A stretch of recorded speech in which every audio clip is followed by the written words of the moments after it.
DC comic universe की तरफ से आ रही है एक और नई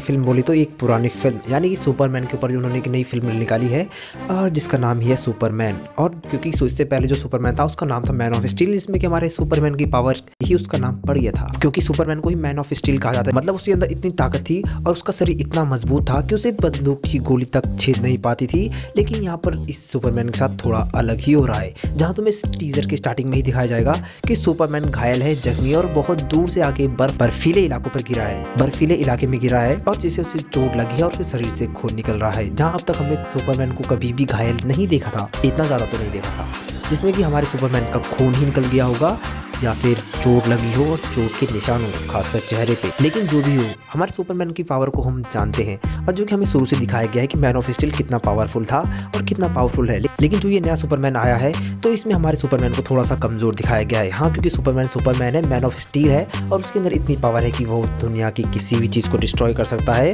और कितने भी बड़े हमले को झेल सकता है। हमारे सुपरमैन को थोड़ा सा कमज़ोर बना दिया गया है तो हमारा सुपरमैन थोड़ा सा घायल और जख्मी नजर आ रहा है इसी वजह से। लेकिन कहीं ऐसा तो नहीं उसे ऐसी चीज़ से मारा गया हो जिससे कि हमारे सुपरमैन को चोट लगी हो या खरोचे थोड़ी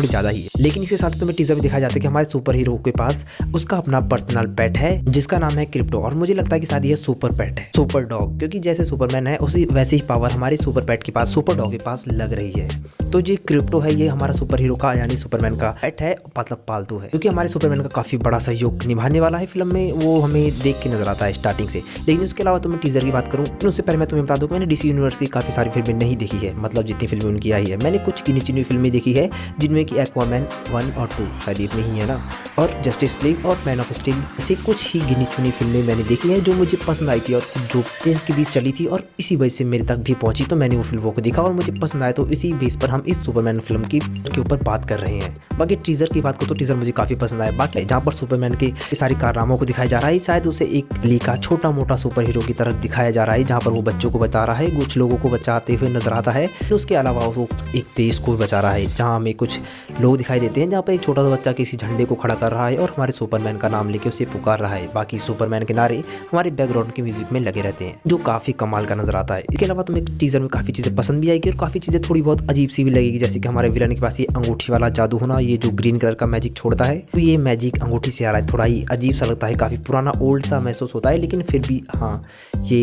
एक कॉमिक यूनिवर्स है और ये सिर्फ इमेजिनेशन के दम पे चल रहा है, ना कि ये कोई रियलिटी है, तो इसे सिर्फ फिक्शन के बेस पर ही हम समझे तो वही अच्छा है। बाकी टीजर में तुम्हें काफ़ी ज़्यादा खामियां तो नजर नहीं आएगी, लेकिन बीच में तुम्हें एक डायलॉग है जहाँ पर एक बच्चा, जो मैंने अभी जस्ट पहले बताया था कि ये बच्चा सुपरमैन को पुकारता है, तो वो आवाज़ तुम्हें स्टार्टिंग में दोबारा से, मतलब जस्ट कुछ सेकंड पहले भी सुनाई देती है, जो कि सुपरमैन की एंट्री के टाइम पर दिखाया जाता है, जो कि मुझे लगता है शायद एडिटर को फीस कम दे दी गई होगी या फिर शायद पूरी नहीं होगी, इसीलिए उसने ऐसा कुछ किया होगा। लेकिन वो समय के साथ एडिट हो जाएगा या फिर शायद उसे जानबूझ के डाला गया होगा। लेकिन काफ़ी अच्छा खासा टीजर बनाया गया है, मुझे सुपरमैन का ये टीजर काफ़ी पसंद आया और उम्मीद है ये फिल्म भी अच्छी होगी, क्योंकि कहानी अच्छी नजर आ रही है और सुपर हीरो के साथ सुपर विलन भी काफ़ी पावरफुल नजर आ रहे हैं, जो तुम्हें नजर आ रहा है इस टीजर में। बाकी चीज़ें तो हमें इससे जुलाई में पता चलेगी, जो कि अगले साल आने वाली है। अगले साल सुनने में कितना दूर लगता है, लेकिन ये सिर्फ अगले 10 दिन बाद की बात है। यह फिल्म सुपरमैन की जो आ रही है, ये आ रही है जुलाई में अगले साल 2025 में, क्योंकि मुझे काफ़ी पसंद आया। उसका ट्रेलर मुझे उम्मीद है कि जनवरी फरवरी तक आ ही जाएगा। जब आएगा तब इसके बारे में कहानी को प्रेडिक्ट करने की कोशिश करेंगे, थोड़ी बहुत अपनी बुद्धि दौड़ाएंगे,